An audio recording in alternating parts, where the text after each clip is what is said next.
Good morning, fellow Toastmasters. Good morning. Good morning.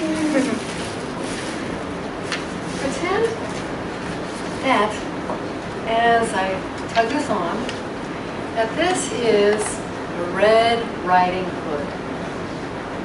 And that all of us are wearing a Red Riding Hood, and that as I drape this over my arm, this simple plastic bag, that all of us have a big wicker basket filled with goodies, with freshly baked cinnamon rolls, and we're licking our fingers, licking off the stickiness of them. That as we walk, we see tall trees all around us, and we hear the crunching of pine needles and earth beneath our feet. And off in the distance, in the direction of where what should be our grandmother's house, we hear a sort of yipping that makes our hearts beat a little faster. Okay, now erase all of that. This time around, this time around, I have this piece of paper. I'm tearing it into a small strip that's a little bigger, and then we're left with this big one. And then here, I'm tearing them all in half so that now we can imagine ourselves in a one-room log cabin. And things are pretty askew in here, except for a table. There's a table in the middle of the room, and on it, there's a little bowl of porridge. There's a medium-sized bowl of porridge and a larger-sized bowl of porridge. And they're scattered around, and pretend that these ordinarily paper clips are brown pieces of kind of grimy fluff. And that when we put our noses to a bowl of porridge, which for us Americans is probably oatmeal, it warms our faces with the smell of melted butter and maple syrup. And that when we stand back before this table, there are 3 chairs, a big one, a medium-sized one, and a broken little one. And there's a gust of wind that chills us. We look up and we see a door open to the outside, and we realize that the inhabitants have left all of their worldly possessions open to the world because something terrible must have happened here.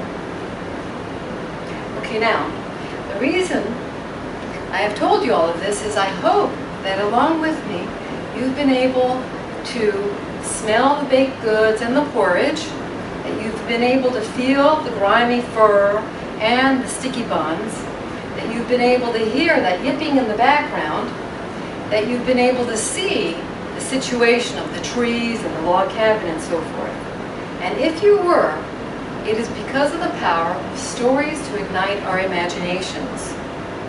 Stories are what make us more human.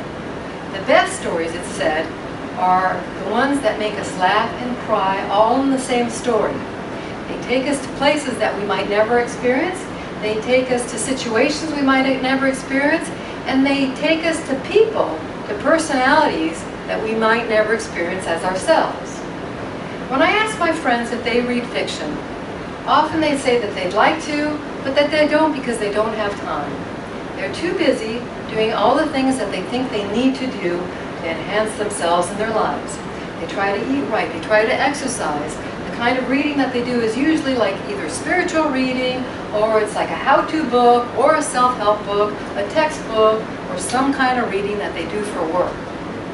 And I am here to remind everyone of the power of stories, of the power of empathy that stories give us. Stories teach us how to use our imagination. We all have imaginations, and they're muscles like anything else that need to be flexed and need to be expanded upon. And in addition, empathy is what makes us human beings as opposed to merely human doers. It's not enough to get to all of our goals. We need to be feeling human beings, and we need to just learn about experiences. To be able to sit with a book and to truly experience it is what makes us human beings. Somebody once asked Albert Einstein, what would be the best way to make your kids smart? And he said, read your children fairy tales. Then he added, if you want to make them even smarter, read them more fairy tales. And that's because he understood the power of being a human with an intellect, thinking for ourselves rather than doing the things in these how-to books or even our spiritual books of doing this or not doing that.